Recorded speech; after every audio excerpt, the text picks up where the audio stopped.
This is the Yay. I'm Reg Clay. And Norman G. This is the Yay, where we talk about life in the theater and the theater of life. Yay! We are sponsored by Central Works, a new play theater, headed up by Jans Leifler and Gary Graves. Central Works, reinventing theater one play at a time. And as always, we thank Central Works for sponsoring the Yay. Happy 2021, and we have a special guest, Melissa Ortiz, or Melissa Haynes, for, you go by both names. All of that. I think your professional name is Melissa Ortiz. Yes, it is. See, my maiden name is Ortiz, so that's how I started. And then I married Christian Haynes. And, right on. And you are I want to call you a veteran actress. You are a regular at the playground, and also you've done work at the Marin Shakespeare. I'm sorry, not Marin Shakespeare. Marin Theater SF Shakes last summer. Yeah. Yeah, that's right. How are you doing this morning? I'm doing great. Great. Right I have my tea here. I'm ready for talking. Yeah, I'm a little bit more caffeinated. I've gotten my little. They've got these cute little Canada Dry Bold. I mean, it's 7.5 ounces. I mean, it's teeny weeny. Wait a minute. Let's see that again. I want to see that. Yeah, it's teeny weeny. What does that mean? Is it just highly caffeinated? Well, it's ginger. You know how Norman knows me enough to know that I love my ginger ale, and now they have a ginger ale which is gold instead of silver, and it's got a bolder taste. Ooh. And that's my thing. That's my little addiction. I don't have a lot of vices, but those are my vices. Norman, as I begin every podcast, how was your week? Tomorrow is my 5th anniversary. We are going, she doesn't know this and she never listens to the podcast, so I can say anything. It's great. We're going to the Claremont tonight. We're going to stay at the Claremont. We're going to go for dinner. I did tell her this part. We're going to go for dinner to the restaurant that we went to when I proposed. We're not going there. We're going to go pick up food there and then take it back to the Claremont. There better be something exciting to do at the Claremont. And then tomorrow we will brunch and then, life. Yeah. Well, you two have the place to yourself. I don't know if Dexter's will be around. Well, we're going to the Claremont. We're going to stay overnight at the Claremont. Oh, I understand. Yeah. On our wedding night, that was one of the gifts somebody gave us. But they gave us, I found out, the deluxe suite, which is almost twice as much money as that. We still get a bay view. We just aren't in the deluxe. I'm like, oh no, I'm not. And again, stuff she's never going to hear. So my plan had been. People don't know about this, but in Richmond, there are little islands around Richmond, and one of them is called East Brothers. There was a lighthouse there. There is still a lighthouse there, and that is now, I think, connected to the National Park Service. And it's a bed and breakfast, and it's really hard to get reservations. And I got a reservation, and then about a month ago they went, not happening. Sorry. But I mean, hey, the Claremont, I'm glad the Claremont is still open, and that should be nice. That should be really, really nice. It should be beautiful. Year 5. I mean, I remember when we began the Yay, I think it was, I think you had your first anniversary, or you were coming close to your first. That would have been, 16. I just had my first. Yeah. And I remember when I was helping you pack, and, I think you were telling me, I'm not sure if you had, when you moved to, the place where you are now, had you been married yet, or did you tell me you were going to get married? No, so Mara had this house. Mara and her ex bought this house, and then he had moved out, and, she was occasionally dating people, and then she was dating me, and then I was spending the night, which made me very nervous because Dexter was right down the hall. But, it all worked out. Yeah. Melissa, how long have you been married? 11 years. Wow. Nice. I know. So I'm doing the math. That would be 2010? 2009. 2009. September 09. 9/19. Nice. Nice. Yeah, right? Very, very Yeah, nice. That's my anniversary. And you're still smiling and happy. You guys haven't, He's the best. He's just the best. Right on. Well, that's when you were talking about Valentine's Day. I was like, you got to have them. When you told me you got Melissa, I'm like, no, you should have them both on. No, I didn't know about Chris Haynes, and I didn't know that, the two of you. Did you two meet via theater? Yeah, we did. We met in grad school. Oh, Yeah, oh, I yeah, can't yeah. wait. I can't wait to hear this. Yeah, yeah. So we met in grad school and we started like, making out within like the first week of school, which was a terrible idea. It's a terrible fucking idea. Like it Yeah. was seven of us, right? There were seven. We went to the National Theater Conservatory in Mm. Denver, which is now extinct. And Oh, there were only seven of us for a 3-year program, and it was a full ride, and they paid us a living stipend. It was sweet. So when we started making out, I was like, Melissa, this is not going to end well. Like you have to spend 3 years with these people. But it did work out, and we fell in love, and everything was easy and wonderful and great. And I think it was actually easier because we were in school. It was such a stressful time, but we had there was no time to hide who we were, or to, it's like you got who we were, all of us, all the vulnerability, all of it, like sort of, at the same time, because we were super vulnerable with everyone in the class. It was just like we were always open. mhm. So that made it a lot easier. There was no pretense. It was just like, this is clearly who I am. Like, we're family now. So do you want to marry me? Because that's cool. Ah, Wow. did it So we happen? did, yeah. We started living together second year, and then by third year we were engaged. It was just like when we started living together, it was like this is it. We both knew it, and there was no surprise about like, oh, we're getting married. It was like we knew that this was as good as it could get. It was Wow. just too awesome. Yeah. So No, that's all. it's been really great. Now, I was just going to say, it reminds me, I remember in theater history learning about Stanislavski and when he began his theater company in the turn of the century, how his group were very intimate with each other. I mean, not necessarily sexually intimate, but they were a family, and some actually did get married, and it shows just how the intimacy of theater and how bearing your soul, and there's a connection that you have with your fellow theater mates that can really cross into romance and all that stuff. So that's wonderful. We love hearing that stuff. And yes, as Norman has anticipated, for those who are listening, on February, the entire month of February will be dedicated towards individuals who have fallen in love via theater. And we're going to have couples. Couples. Yeah. Yeah. So that's going to be really, really cool. There have been a couple of current events. Well, obviously, the mother of all current events would be, what happened on Wednesday. And we talked a little bit about that last week. Yeah, a week Um, ago, yeah, how did that, Melissa, how did that hit you? I mean, were you shocked when you heard about it? And, there are even new things. I mean, I was listening to an interview by Alexandria Ocasio-Cortez, and she talked about there may be evidence that there were members of the House, Republican, who may have helped in this, insurrection by Like, letting people in and giving them information. So I don't know if that's true or not, but, how did it hit you? yeah, nothing surprises me anymore, man. This is like, it was. We're talking about the storming of the castle, right? It was like it was yeah. Right. so. It was, we were home, and I'm a highly anxious person, just for the record.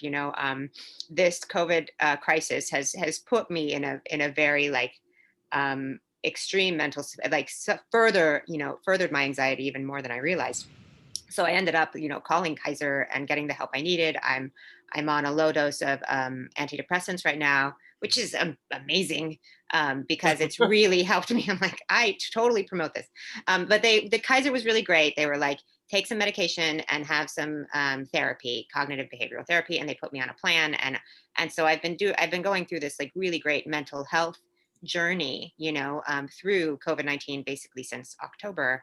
And so this was a great, not great, but it was like a challenge for me to see all of this happening in Washington, and all of this hatred. And so, Christian and I were watching it, and, it was just like, and reading about it and doom scrolling. And eventually I was like, I have to stop. But I wasn't surprised because, you know, I knew there would be riots. I knew that, white supremacy would not, Right. Well, take it was in the lightly. papers. It was everywhere. Exactly. Everybody was Exactly. reporting that this was going to happen, that they were planning to do it.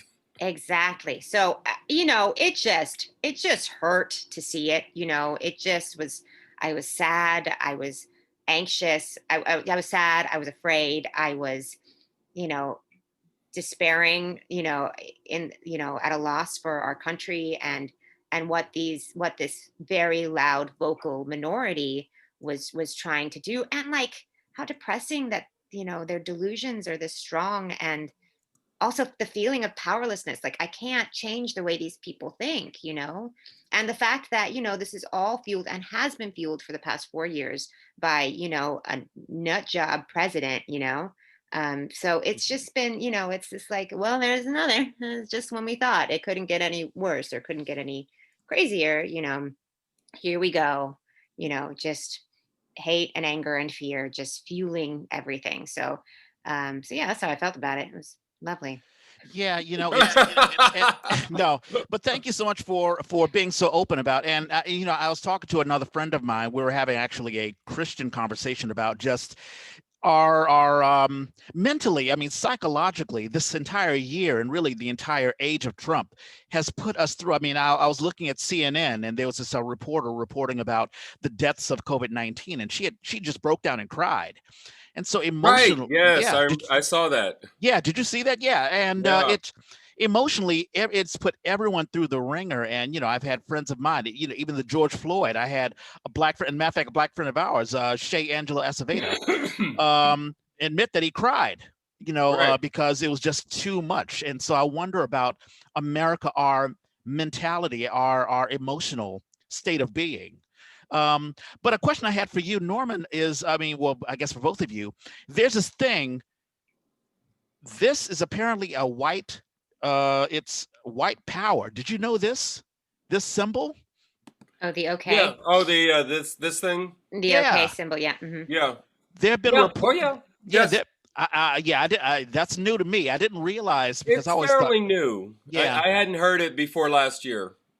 So there have been reports that folks in the Capitol, and even when people are doing interviews or whatever, all of a sudden someone will just occasionally Yeah. do this, and very blatantly do this as I guess a show of white power. But then again, it's like, is it white power? Is it okay? I mean, what is it? There are lots of strange things that are just happening, and now the inauguration is going to be Wednesday, and we don't know what's going to happen then.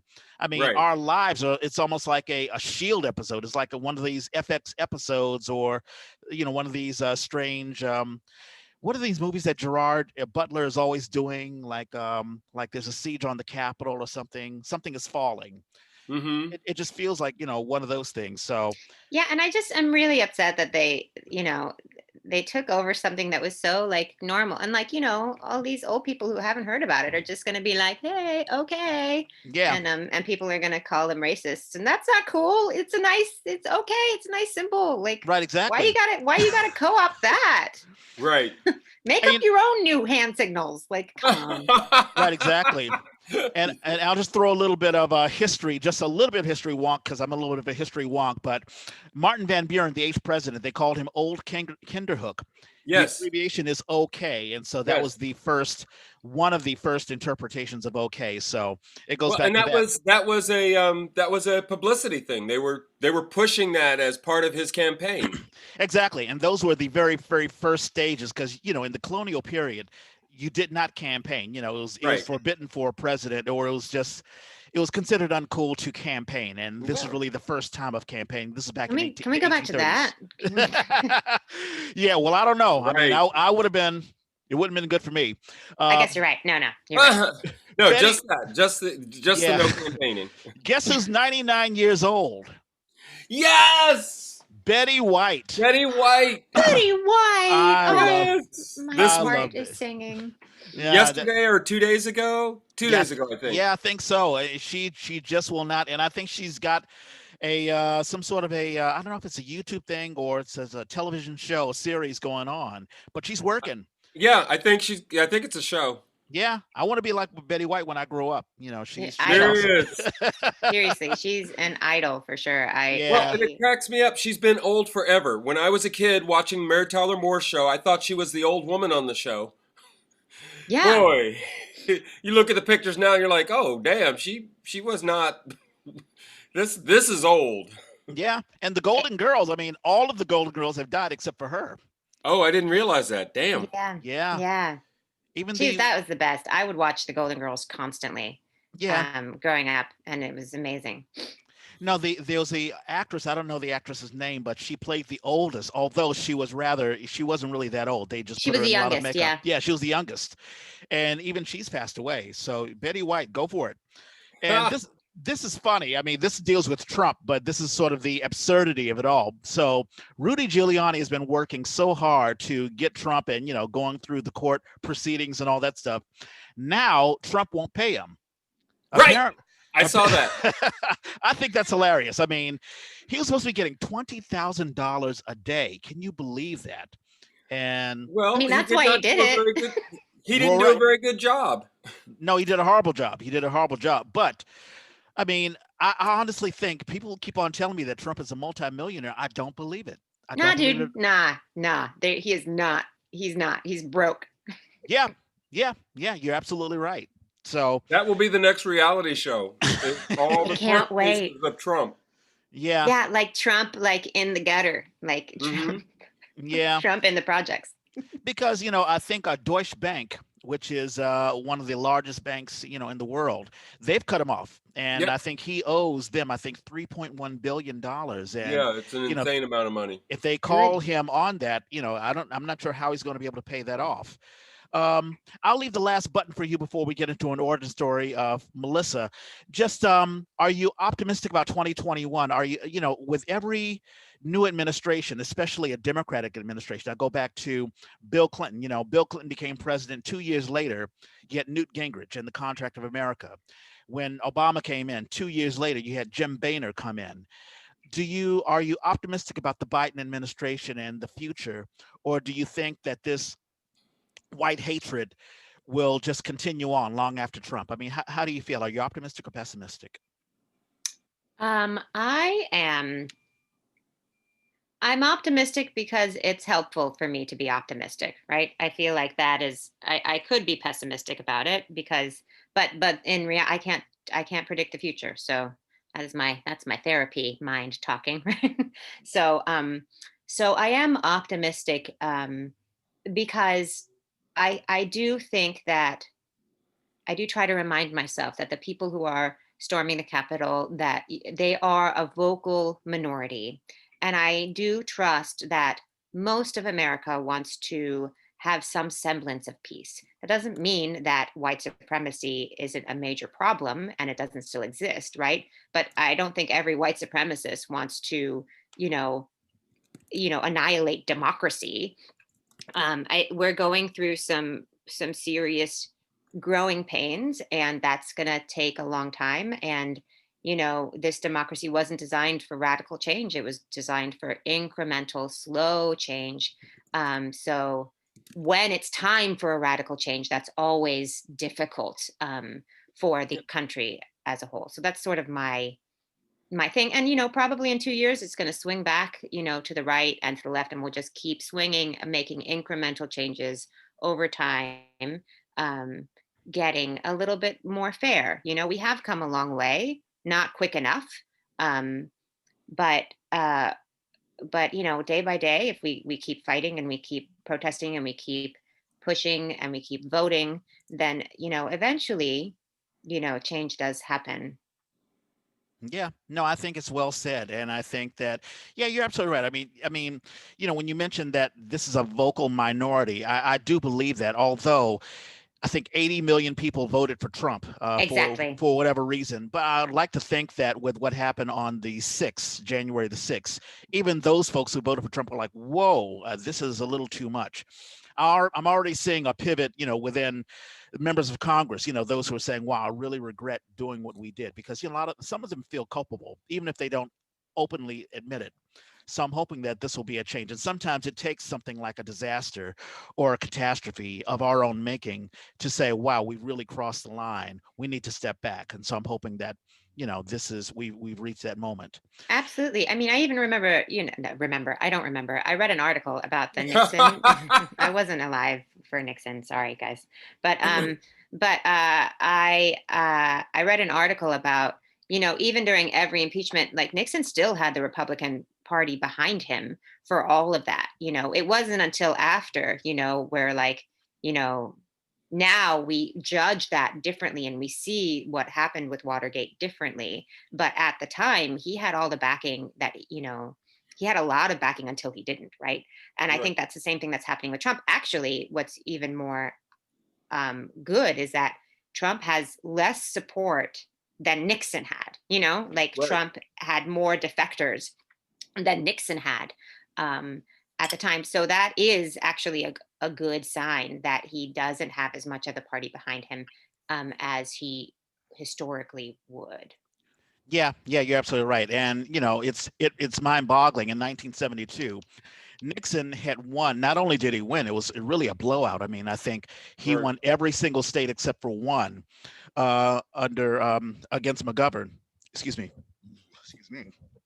I have to edit that out. Well, dirty politics and Yeah, the Southern but strategy. yeah, and I really think that I think one lesson to be learned politically is that if you're too engaged in the politics and winning rather than policy, you get to cross those lines. I mean, those are that's when I mean, if you're so engaged in, I've got to defeat the Democrats, I've got to defeat this, and you don't focus on party unity, then you're on the wrong side of history. And I think that Trump is learning it the hard way. And with that, I let's get hope into an so. yeah, let's hope so. Let's get into an origin story. Melissa Ortiz, how did you get involved in theater? Where were you born and raised? God, I feel like a superhero when you call it an origin story. I'm like It is. Wonder You Woman. are a superhero. Yeah, you are. That's very kind. Okay, so how did I get involved in theater is the question. I was in high school. I was in middle school. Where were you born and raised? I was Where were you? okay. So I was born in Puerto Rico, raised in Orlando, Florida. My family moved to Orlando when I was like 2 years old, but I was the youngest of four. So my family was very, very strongly Puerto Rican. So I grew up in like a Spanish speaking household and then an American or an English speaking school, basically. So as a young kid, I did dance and I loved to perform. Um, Mostly just I could only do dance. My household, which isn't uncommon in Latin households, my father was very machismo. It was unhealthy. It was pretty traumatic, and so I could only do like one thing at a time. And even though I wanted to do everything, like my family, like we could negotiate like one thing for me to do, and so I did dance. Did that all through middle school. And then my older brother, he's 3 years older than me, Jason. He's a gem. He's amazing. He was in a play. He was in Damn Yankees, and that was the first time that I realized I that I could do theater. Right? I had seen Meet Me in St. Louis was the first show that Oh, I'd ever seen, and it was a touring production. It came to Orlando, and we went there on a field trip, and I was amazed. I was like blown away. But it didn't occur to me at that time that I could do that. I just saw people do it and it was magical.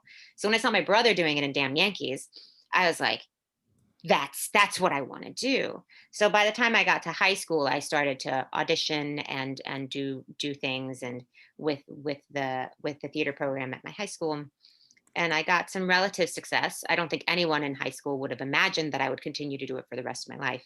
I wasn't one of the star pupils, right? But my father passed away when I was about 16 years old of cancer. And while it was sad, it was actually a really good thing because he was once again, very abusive. So the abuse stopped and we started to sort of move on as a family. And I gained more freedom than even all of my siblings had because I was 16. And so I was able to, immerse myself more in theater. That really helped me cope with all of the turmoil that was in it's like I never wanted to be at home. So it's like I'd always be at rehearsal. And even if I wasn't called to rehearsal, I would still go to rehearsal because I would say that I was called, and then I'd like do lights or I'd do sound, or so it was really a refuge for me. And that community was really helpful.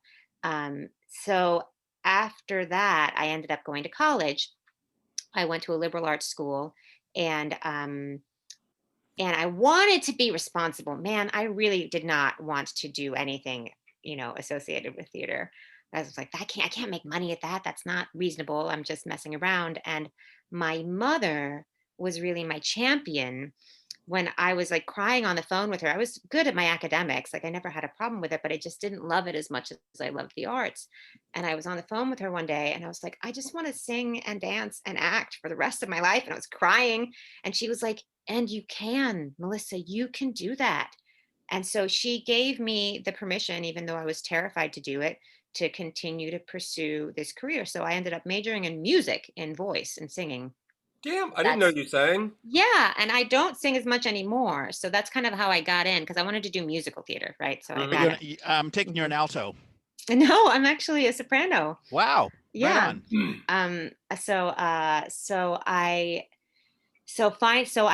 finished I had majored in music so I could get free voice lessons. Like that was the only reason I declared music as my major early on. And then I kept it as that because I didn't feel like changing it. I was just like, whatever, it's done. So I was in the music department studying music, voice, and then auditioning for the plays at the theater and taking acting classes. So, and then I was also involved in the dance department.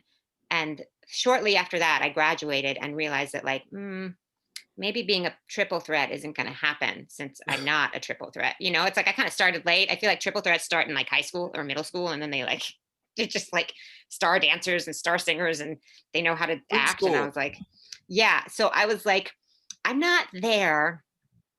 So I tried to like maybe audition for graduate schools. I really love the academic structure, and I ended up, after bouncing around a bit, I ended up getting the apprenticeship at Actors Theater of Louisville.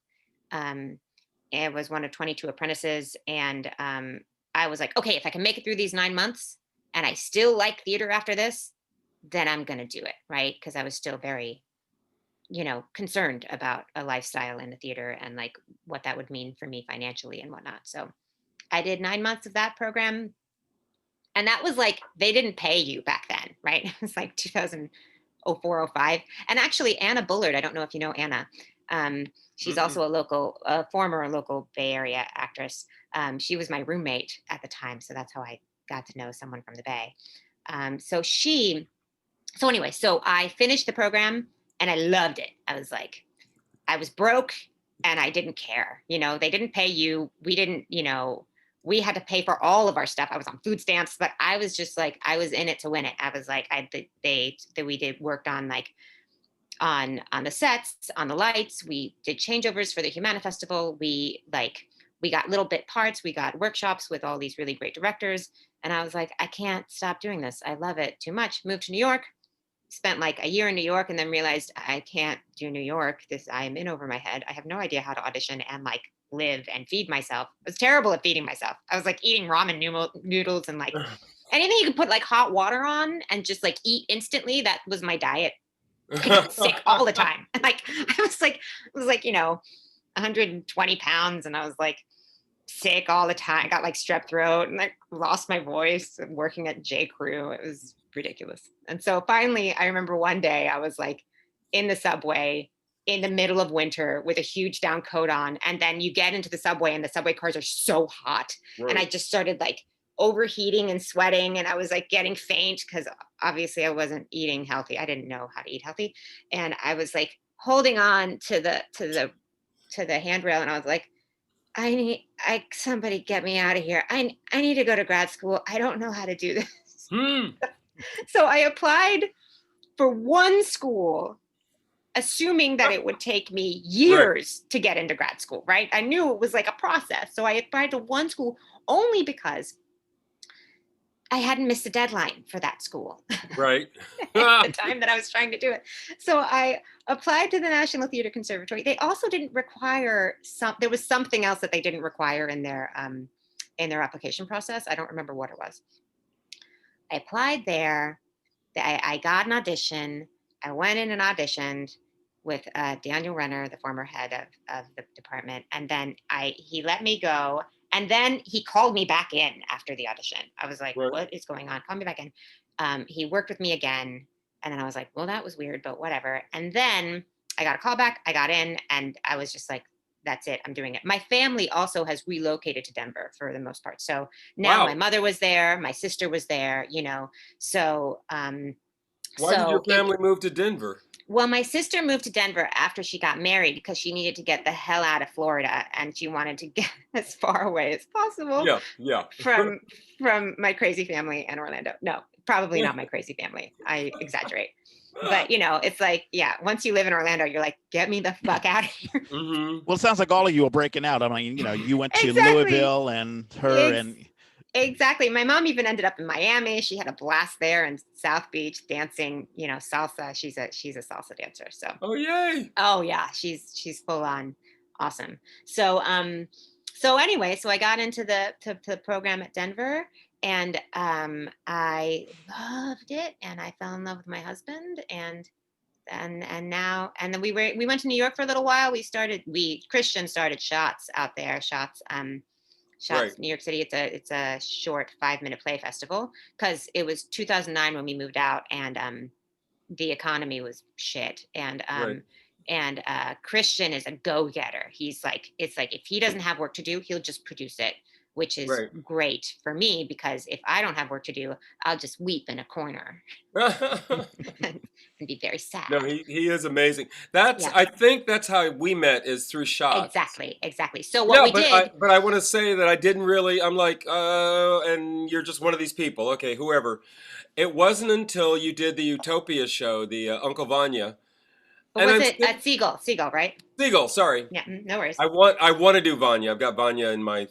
That's on my list now. Vanya's on your mind. But no, Siegel. I'm sitting there, and I notice you sitting across from me, and I'm like, I know her, and you were sitting with, oh God, what's his name? Sean. Sean Garahan, yeah. Yes, you're sitting with Sean, and I'm like, and I kind of knew Sean, and I was like, oh, okay, that's cool. Wow, they came together. I guess Christian must be in the show. And then you guys started making out. And I was like, oh hell, what the, oh my God. And I love Christian. So I'm like, what the hell? What am I gonna, how am I gonna deal with this? What's gonna go on? And then the show starts and they step up and they're part of the show, and I'm like, thank you, God. Oh my God, you're the first person. I've never heard that reaction to that show. Oh, that's awesome. That's Oh, it really was great. horrible. It was a horrible moment. I was just like, I feel like I am living betrayal right now. Betrayal is happening in front of me. Oh, one of those pinter pauses. It's great. No, it well, was, and it got me excited enough that I actually pursued Utopia and ended up working with them. Nice. Oh, that's great. That's great. Well, yeah. So, I mean, I was in New York. Christian and I were in New York, and we did Shots and we did whatever. But New York just wasn't for us at the time. It was a miserable place to live, and Christian was like, "I got to get out of here. Let's just go to the Bay." And I was like, "I've never been there, but you can take me anywhere. Just get me out of New York right now." And so we left New York, Had he started been Shots out here? here. He had lived here for a long time. He grew up in Southern California, went to Oh, UC Santa Barbara, and then had been living in San Francisco and doing some theater stuff in okay. San Francisco for a while before he moved to New York, and then Right. was at the NTC. So yeah, so we came here and to have a better lifestyle and a better quality of life while we were pursuing theater on the side, and it's worked out great. I mean, we love it here. We're happy. And the Bay is the best. yeah, so that sounds like 2009, right? So 2009 we moved to New York, and we were there until 2012. And in 2012 we came out here. Ah, I see. Got it. Mhm. And that was the second administration of Obama. Yeah, the Mhm. subprime loan crisis happened in 2008. That's why things were sort of wonky. So Oh how, Yeah. man, yes. yeah, how was theater in the Bay? I mean, how did you enjoy? I mean, what did you get involved? You were involved in Marin Theater. Did you immediately get in there? Nah, dude, it was this. I learned a lot of lessons from moving here. I in New York, it was like all about who you knew, and it was all about connections. And in 2009, at the time, all the A-list, B-list actors were trickling down into off Broadway because there wasn't a ton of work to do. So they were Right. taking all of our jobs, norm our jobs, like put that Right. in Yeah. quotations, right? Because it's not. I was under this assumption that like if I was just good enough, you know, and if I That put you in the would work and I, rise. yeah, that the cream would rise to the crop, and that's total bullshit. That's like not how the Right. world works at all.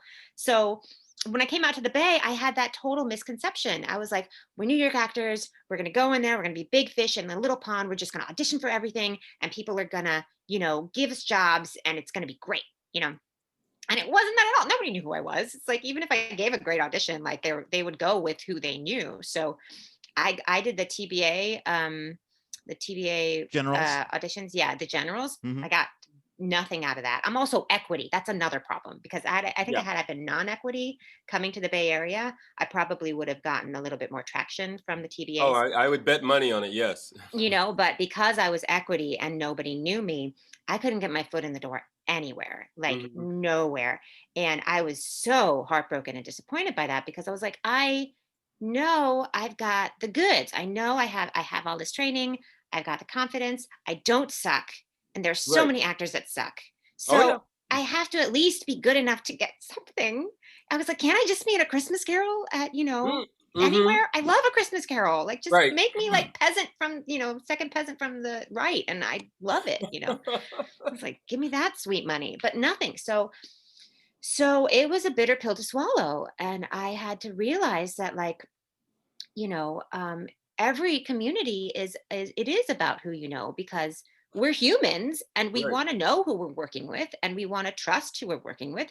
And if we're going to be spending, I don't know how many hours with these people in a room, we Right. we want to feel like we're hanging out with friends and we have people that we can trust in the room. And it takes time and relationships to build that trust, right? Mhm. So I got a full-time job shortly after we moved here. And then I started pursuing, and then Christian did shots. He was like, well, fuck it. If we're not going to, if we can't get our foot in the door, let's make our own work. Right. And we did. And at the time, we were able to get an equity contract through Four Shots, which was a modified stage reading contract so that we Right. could be in it. Right. That's the whole point. Right. And so, and um, and then shortly after, maybe like a couple years, then we started Equity started changing their tune. This was around the time that Playground had to couldn't renegotiate their contract with Right. Equity. Now we can't do shots as an equity contract in the Right. Bay. But luckily, Even with all this Zoom we had stuff. to, yeah, I mean, with Zoom, it's different. Like Zoom, we're fine. But if we wanted to do a live shots with equity actors, it'd have to be like a benefit. We can't do it. Right. Right. I mean, at least not economically. Anyway, Yeah. so we started shots, and the writers that were writing for shots also cross-pollinated with Playground. And then what happened was, shortly after that, Colin Johnson, I think it was Colin, it might have been another writer, and I Mhm. apologize if I'm offending someone, but they Mhm. would ask for us to be actors at Playground.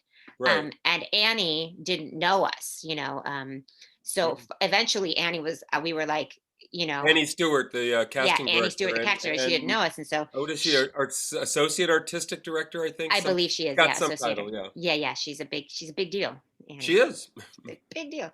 So she finally gave us an audition so that we could be part of the pool, the actor pool. And then, because the writers were requesting us. So that's the relationship aspect, right? It's like, oh, now the writers know us. They want to see us in their plays. And then we kind of like forced our way into Playground that way. And then from there, that's when I started to get a little bit of more traction. People started to see more of my work. I started to work with different directors. And that's also like the relationship thing. And then I think after that, I got, yeah, a little bit here, like Utopia or the Free Theater, or we were doing little things here and there. Anyone who could take an equity actor. And since I was working full time, I was doing a theater at night or on the weekends. And then finally, Christian got an in at Straight White Men at Marin Theater Company, and he at one of the opening nights for like Shakespeare in Love, I think, he introduced me to the casting director at Marin Theater Company. And he's like, hey, Dory, this is my wife, Melissa. She's an actress and she's better than me. Right. and and so then Marin Theater Company started calling me in for auditions. And I auditioned like, 2 or 3 times before I finally landed the part in the Wickhams. And and that was sort of like a really huge break for me. So Yeah. it's been a journey, and eventually I ended up quitting my, after like 8 years, 7 or 8 years, I ended up quitting my day job, because it was just too much. Yeah, I know, right? It was too much. So to try to pursue acting full time, because I might have gotten some momentum with the Wickhams, and then also with Anna Considers Mars, where Ruben Grijalva had written this amazing character where Hmm. I was shouldering the lead, Right. and so I really got to cut my teeth on that, um, and yeah, so that's my origin story with theater. Yay! And we know Ruben too. Yeah, Yeah, oh, he's we've great. interviewed Ruben, and he had me. Who's doing? Is he still doing film as well Mhm. as theater? I would imagine he's being a Yeah, papa more than anything. I think right now. Yeah, yeah, yeah. exactly. He's starting his own family. It's fantastic. No, I met Ruben right around the time, I think it was 2005 or whatever. We did he did Shadow Ball, which he Mhm. presented to a film festival, and I played James Cool Papa Bell. Oh, Small world. It's a cool. very, very small world. Yeah, yeah. Once you're Um, in, yes. well, yeah, yeah, exactly. Well, Hmm. how is Chris doing? How's your husband doing? Is he Just getting is his Christian? Is he as active in the theater world as you are? He is. Yeah, yeah. Well, obviously not lately because none of us are working right now, but he's also a company member at Playground, and he's someone who always needs to be busy. So if he's not in a show, he's either directing a show or producing a show. So he's mm, been, he directs, and he's a great director. He's really, really good. And honestly, like, my success I attribute to him, not because I think he's, oh, my husband is giving me all this power. That's not it. It's like, because we were actors together and we went to the same program, we have a language that we can speak with each other. And this sort of working, any part that I have been in, he has been like my coach on it. Like, mhm. I'm still anxious and nervous and scared to make big choices and afraid to step in the shit, which is what our acting teacher would say. Like, to actually, so I will work on these auditions or whatnot with him, and even characters. He was in Anna Considers Mars with me, to build this character, to encourage me to get weirder and to get looser, and he'll just, you know everything I do is with him as a sounding board, so that I can gauge if I'm reaching my potential, Mhm. if I'm taking brave steps, because I am not always as brave as I could be, because it's acting. It's not easy, So he's my champion, man. And if it weren't for him, I probably would have given up a long time ago, maybe, because it's just so difficult to work your ass off and not get the part and not feel like you're being appreciated or not have control over your own Excuse destiny. me. Yeah. Bless you, Norman. Bless you. Yeah, Um, it's amazing, and we need people in our lives to sort of push us. Like we always remember a director or a professor or an acting teacher, or mhm. if you're lucky, a spouse to sort of say, "Hey, you can go further." Push, Well, push, and that push. spouse who can work with you. Yeah, Not just you're not in well, you may be in competition, but it's a productive confident competition. yeah. We really celebrate each other's successes. Like when he's in a show, or he got a TBA award for value over replacement Rubens play, and I was just, I it was like I had gotten the award. I was so proud of him. It's just like, Yay! Oh, yeah, that's awesome.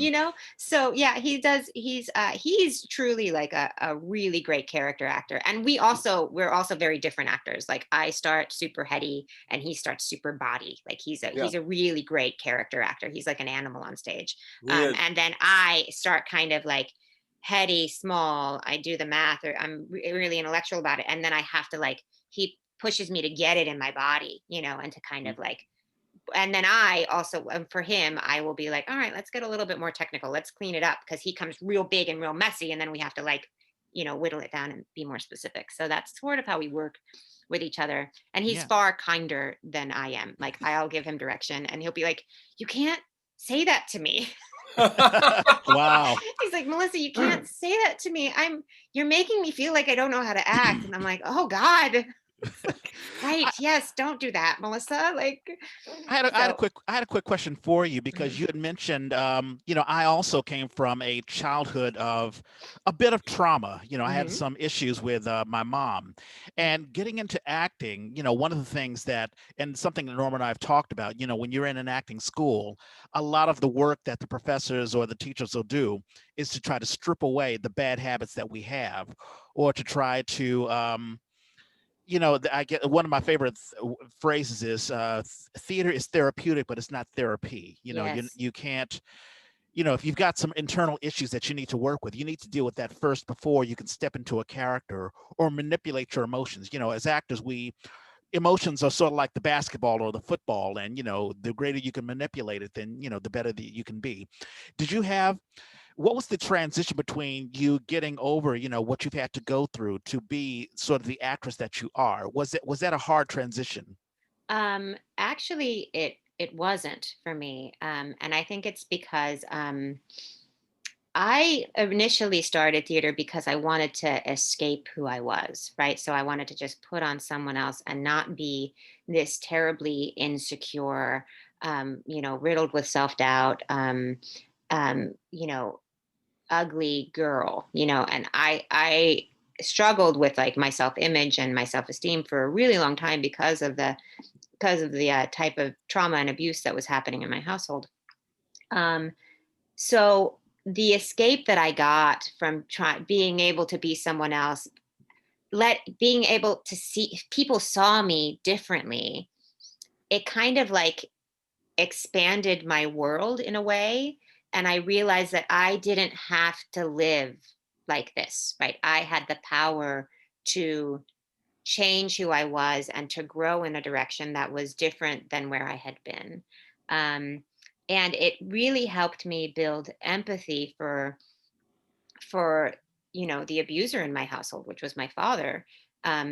Not to forgive him, but to accept him, radically accept him for who he had been, and understand where he was coming from, to understand that you know his given circumstances turned him into this person who was making these terrible choices and doing these terrible deeds. So I think the perspective of how you get into a character, the all the questions that you ask, and analyzing like where these people are coming from, actually made me realize that humanity isn't black and white, and I could process all of that in a way that really helped me move forward.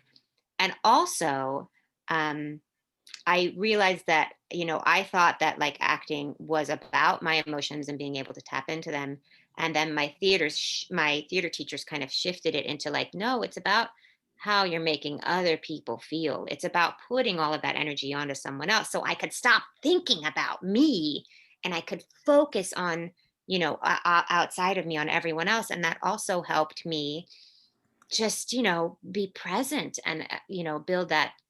Theater is, now that I'm doing a lot of mindfulness practice, theater is a form of Oh yeah. mindfulness, right? It's like you have to focus on what you're doing, present minded, doing the task at hand, affecting other people. And that's sort of how I grew with it. And also I had a little bit of therapy, and that kind of stuff to help me along with. You're doing mindfulness work?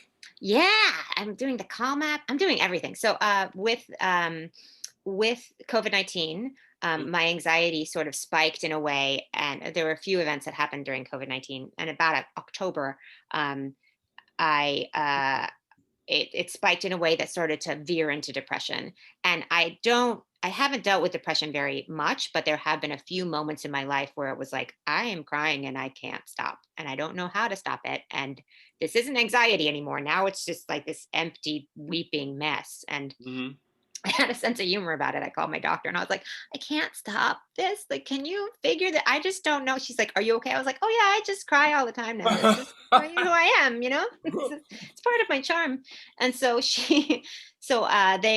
Kaiser was able to like, give me a prescription to antidepressants, which I've never been on before, a very low dose, which has been incredibly effective for me.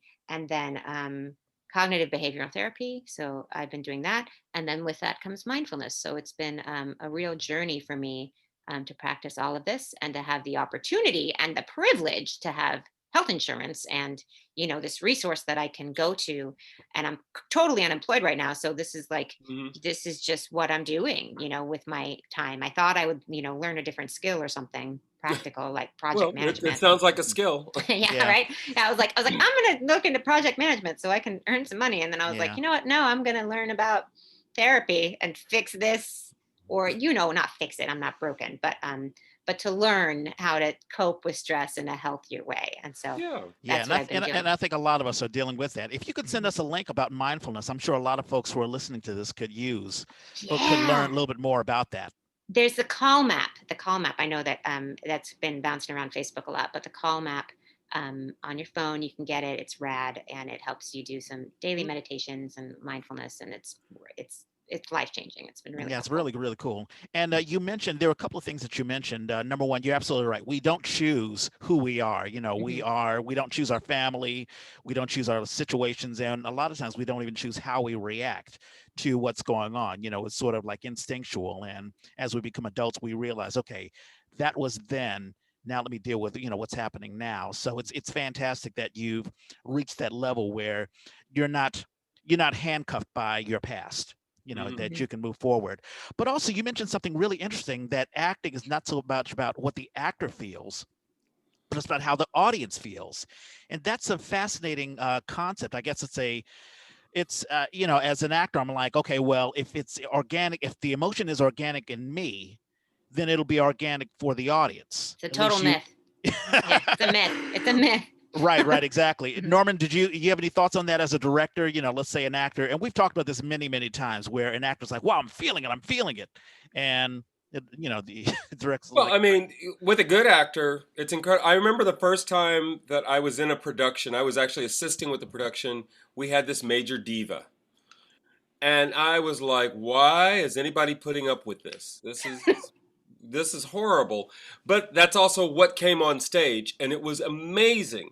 So for those people who can bring that to the stage, that's yay for them. And if that's part of their sanity or how they manage their insanity, yay for them.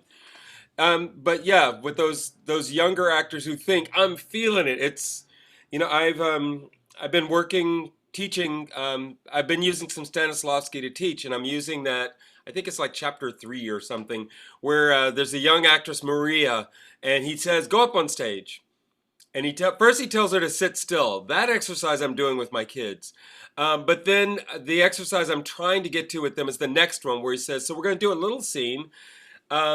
You're here with us, and you have to pay to be here with us, and you don't have any money. So you have a family gem, an heirloom, and you are going to pawn that so that you can pay to be here. But you've lost it. It's up, and there was a set for some show they were doing that was up there. So he's like, I've hidden it up there on the set. Go find it."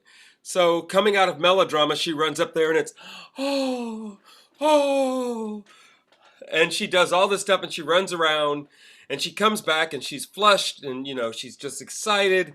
And he says, "How do you feel?" And she says, "I feel great." And he asks the folks, what did they think of it? And they said, "Well, she did all those melodrama things. She knew all of her manners and her postures." And he says, "Great, so where's the jewel?" And she says, "What?" And he says, "I really did hide a jewel up there, and if you don't find it, you will not continue with us." And she runs back on the stage and she does what we do when you're really looking for something. She checks someplace and it's not there. And then she sits there in frustration and she goes and she checks some other places and then she goes back. How many times do you go back to the same spot because you don't know where else to look, right? She does all that. She comes down after a few minutes. She's panting. She's excited, but she's not happy at all. And he turns to them and says, "So, how was that?" And they were like, "Wow, no, we felt that." So instead of watching her do something, they experienced it with her. And trying to get that idea through to an actor. I don't need you to cry. I actually don't care if you cry. The easiest thing to teach an actor is to tell them, "So I want you to just say, I'm not going to cry." Keep saying it over and over and over again. how many of you feel something? And inevitably, the majority of people go, yeah, wow. And I'm like, yeah, I would rather that you try not to cry on stage and let the audience see that than to see you up there trying to force these tears. Exactly. No, I completely agree. One of my acting teachers from grad school would be like, I don't care how you feel. I care how you make me feel, you know? And Yeah, that's the thing. And the only way we can make anyone feel anything is by doing something. We have to have that action. We have to have that objective. And the stakes have to be as high as possible. If I don't get what I want, I will die, yeah, wherever it is. It's like you just create that path, create that that direct line from, if I don't get this, then I won't be able to eat, then I'm going to lose my house, then I'm going to lose my family, then I'm going to be in the gutter right, dying alone. That's what you have to draw. And then you have to do the opposite of like, if I do get this, I will fame, fortune, I will be right, set for life, I will have love, I will be happy, right? So it's like right. you have I to will be able to constantly have that. breathe. Exactly. You have to have that constant juxtaposition, and then you have to like use that to do something. And that's the thing. I mean, when I really figured that out and I really started to, it's one thing to know that, it's another thing to do it, right? And when Yeah, my teachers were working with me, it was like, it was such a relief because I didn't have to worry about this anymore. I didn't have to yeah, worry about my face or my hands or whatever. All I did was like focus on, and sometimes it was Christian because he was in my acting class, and focus on Christian and make him do or feel, mostly feel. I make him feel something so that he would do what I needed him to do so I could survive, yeah, and that action. Emotions are a side effect. It's yeah, not the thing. Emotions are whatever. You have to do the thing. And if you always do that, then whether you cry or not, whether you get, how angry you get or not, the story, it's in service of the story. And people are there to watch you do something. And once you do that, then you're acting, then you're on that. And then what's great, it's not about you. It's not about me. It doesn't matter how I feel. hmm, It's how I make Christian feel. It's how I make the audience feel. And the audience is also like the last thing on my list to worry about. But like I have to focus on that, which is a relief. It's like it takes all that pressure off of you. You don't have to generate anything. You don't have to, hmm.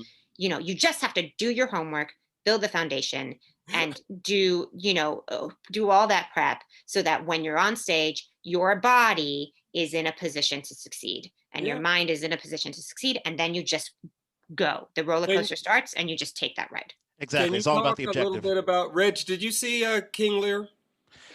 Because Uh, Melissa was in King Lear, oh wow, I didn't know. I didn't know that. and No, I didn't. she was one of the evil sisters in King Lear. And I know Melissa, and I think I knew you were in the show. I'm not sure if I knew before that you were in the show, but I'm watching it, and I keep reminding myself, wait a minute, that's Melissa. That's Melissa.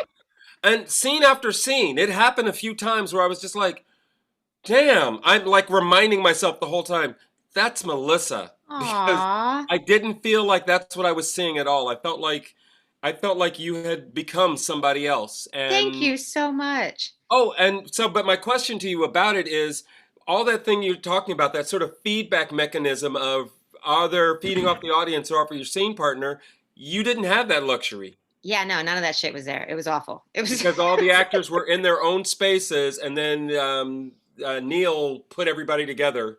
Yeah, yeah, I had to do. Yeah, it was. You can act any actor in King Lear. It was rough. It was really rough because yeah, like the other person on stage with me is my lifeline. They're all I'm thinking about, right? Um, that's all I care about. So not having them it felt like I was schmacking my ass off. I was like, my whole body was like, "You're lying. You're a liar." It's Now, but like, did you guys have monitors for that?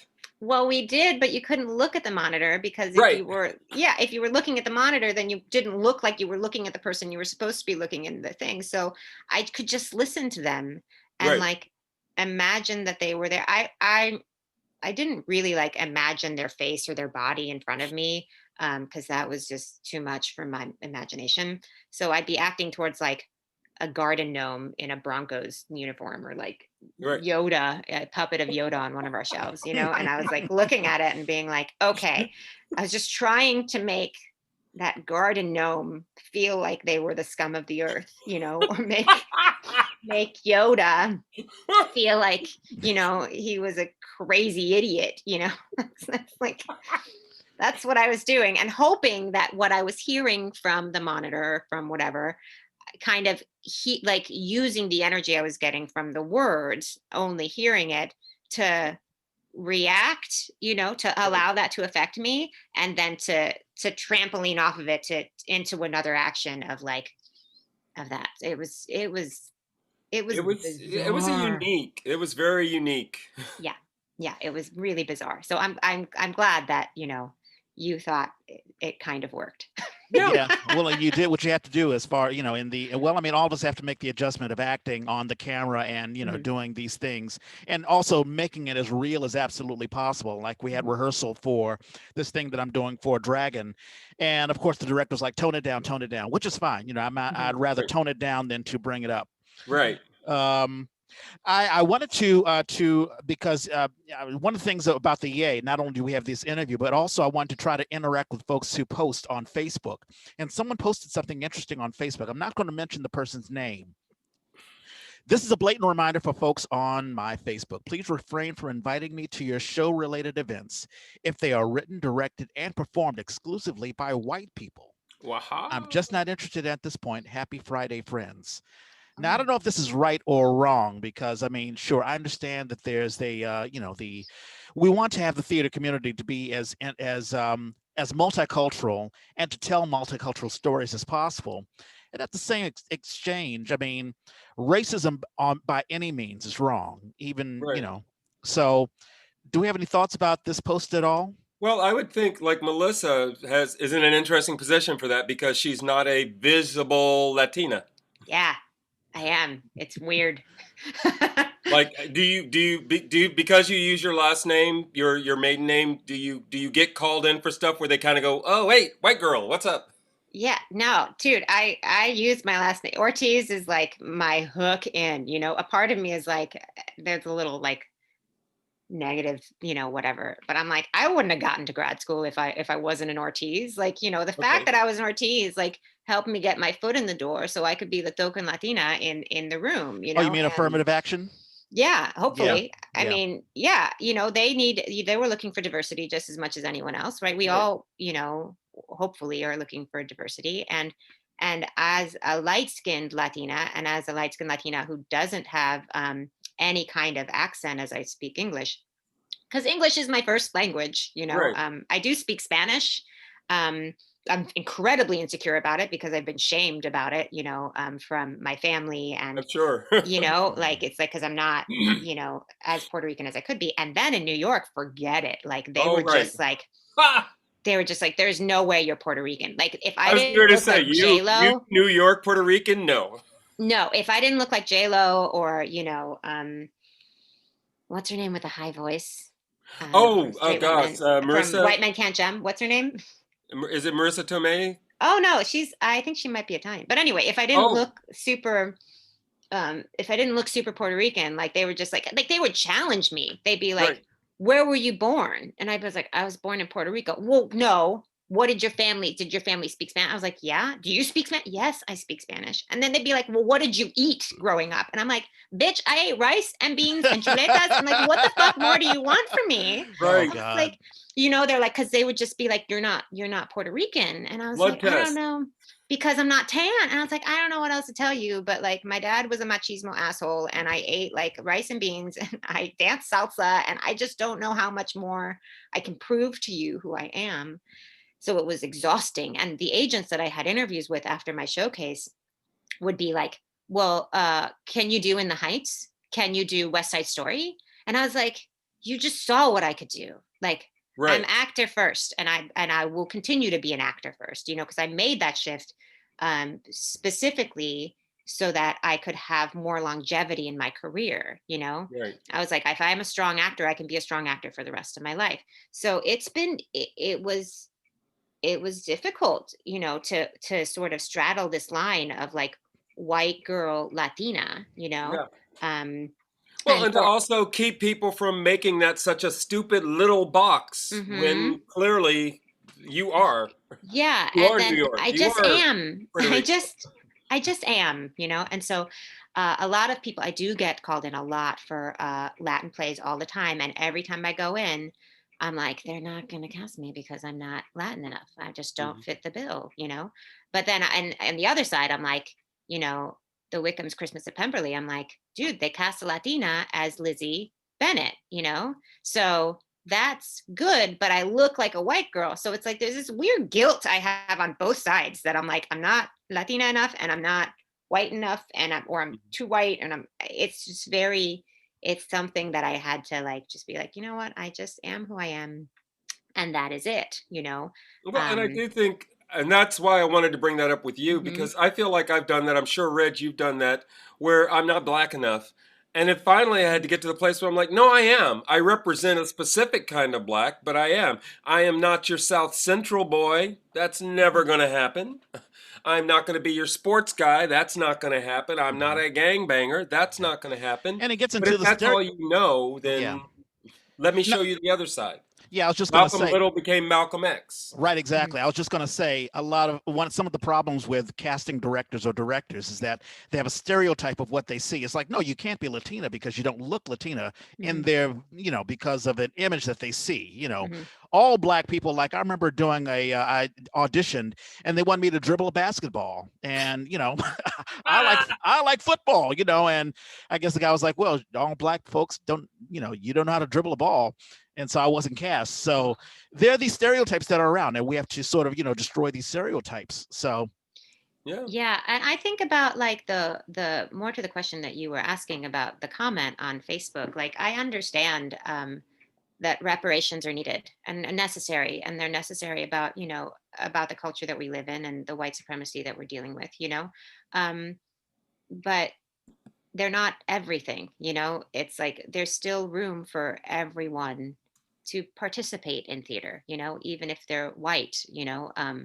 Just because they've gotten opportunity in the past doesn't necessarily mean that they don't deserve opportunities in the future, and also like opportunities where they're not playing the racist white person. like yeah, yeah, you exactly. know like it's not. I hope for the health of the theater that like we can continue to include everyone who wants to play and just make more theater and see it all, because everyone has an important story to tell, Yeah, no matter what the color of their skin is.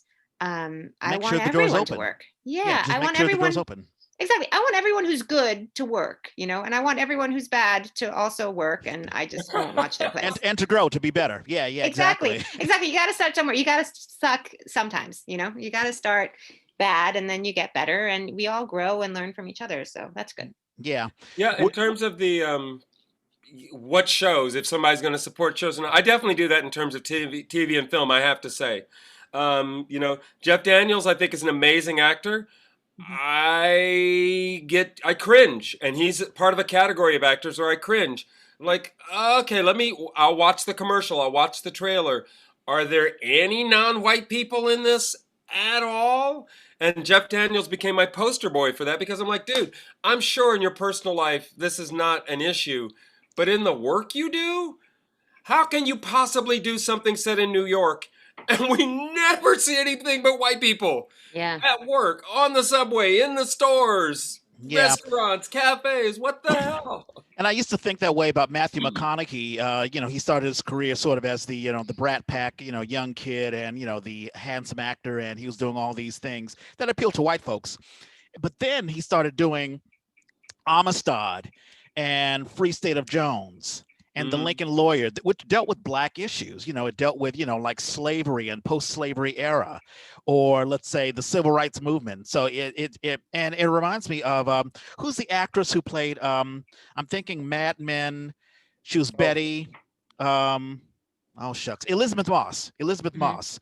She is, I mean, pre-COVID, I think the last movie she was in was this horrible remake of The Invisible Man, but she injected like her love interest was a black guy, and she had this interesting storyline of incorporating herself with a black family and trying to communicate with, the Black daughter of the love interest that she had.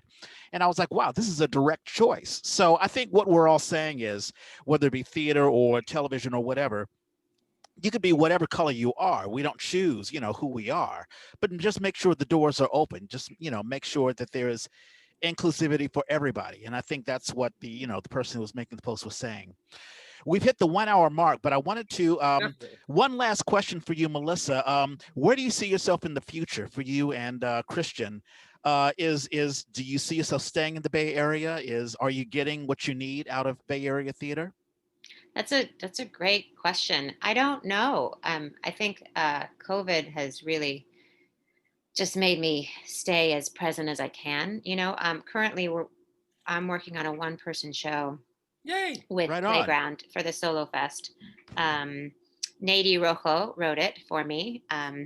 She made me a former supermodel, which was insane. I was like, I can't be a supermodel. Oh, My sure God, you I can't can. do it. And then I was like, Melissa, shut the fuck up. Because if you were talking to anyone else, you'd be like, yeah, you can do that. Just put on the supermodel and do it, So, Mhm.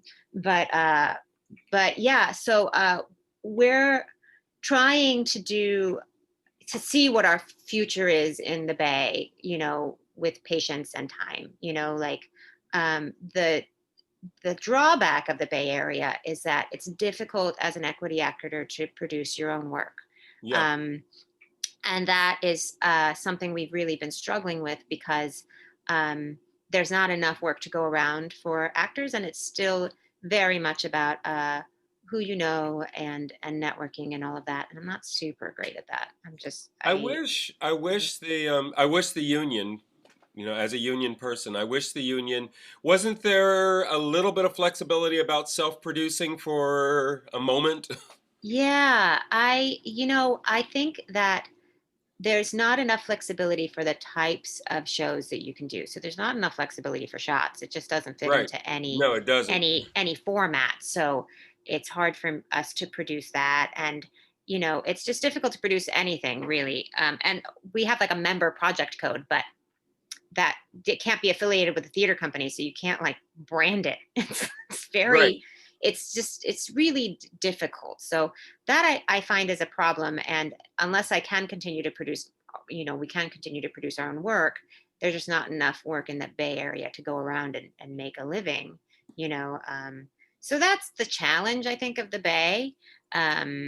But we also get to live in the Bay and work with these wonderful actors and live in this culture, which is also really lovely. That was my husband getting a bag of chips. I don't know if you heard him. Yay, Christian! He can say hi. Yeah. I think he's in his pajamas. I doubt he wants to be. He wants to see. I think I've seen Christian in his pajamas. I feel like you've seen Christian, in I have seen. pajamas or It got to shirtless. be a running joke with my wife that if Christian was going to be in something, whether or not he'd be in drag. Yeah, totally. that Like point. in drag or without a shirt on or with a weird wig on or Right. anything. The first thing she saw him in was we did the shots where he played. There was a couple. It was him and Anne cross-dressing. It was so fun. Yeah. So anyway, what the future will bring, I don't know. I hope that I can continue to work in the Bay and get some work, and we can, Christian and I can both thrive here. And we'll see what it brings, one day at a time. Yeah. Well, I mean, Playground loves you, and Marin No. Theater Company loves you. We'll So see. I don't know. They changed casting directors. I'm like, I don't know, man. Oh, have they changed again?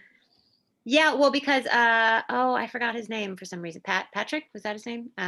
He's going to like law school or something. So he's just like, peace. Yay for I'm him. like, man, that's awesome. Good for you. If I could quit, I would. Unfortunately, I'm obsessed with it. I'm just addicted to Right. this. And if I'm not doing it, I'm miserable. So I have no choice. I'm in it for life. And that's just how it is. no, well, I mean, you're fantastic, and like I said, thank you. the very little piece that you did of mine was just wonderful, and we knew we had to have you on. So Aw, thank you, thank you. thank you so much. Shout outs, birthdays. Birthdays. I'm going to try and skip the ones I know you're going to talk about. Taylor Valentine is a young man that I worked with a long time ago, and he's been in New York for probably a couple of decades now, so no longer a young man. His birthday is today. Um, I'm skipping. Venmo Ibrahim is somebody I went to San Francisco State with, and she has been doing. Wow, I misspelled her name. It said Venmo. No, Denmo, Denmo. Denmo. Yeah, Jeez. and she was part of our the Breck project. She wrote a piece, I wrote a piece, and we Right. yeah, Oh, did she write the the the Jewish wife, the Jewish wife. Oh, okay. No, no, no. Catherine Castellanos, somebody I didn't even know up until a few years ago, and then suddenly her career has just been inspirational. She's been all over the country. She's amazing. She's been up in Ashland. She's a Uh, big deal. I always, it's like, I secretly, she doesn't know me. I've never met her, but like, I want to play her daughter one day. You know, I'm like, yeah, we no, gotta like, and she's so sweet to work with. Oh my God. Joy Meads was a Bay Area person who went away and then has come back and is at ACT. Larry Allen is an actor. I'm not sure we've ever even seen each other, but he's he follows me on Facebook, and so um, let's see. Holly Maddox is somebody I worked with a long, long, long time ago. I think in the early years of Oakland Public Theater, and then the last one I have is Jola Branner. Jola was a dancer, but he was also one of the founders, the originators of Afro Pomo Homos, this wonderful little troupe. It was three people, him, Brian Freeman, and oh my gosh, I should know the other guy's name. The three of them were doing this amazing work. It was a little bit sketch comedy, a little bit solo performance, each of them playing to their own strengths. And I knew him when I was at San Francisco State. He was in the dance department, got his master's degree. It was a new thing at this point, a master's degree in Afro-Haitian dance, and then met the love of his life and moved to Minnesota and has been there ever since. So those are my birthdays for the week. Okay, and you mentioned Denmo. Also on Monday is Jennifer Medeiros. I would think I'm pronouncing the name correctly. She and I were in Candide. She has a magnificent voice, and she's a cancer survivor, and so I want to celebrate her. On Tuesday, Jackie Castileo Guigona. She is a Philippine actress.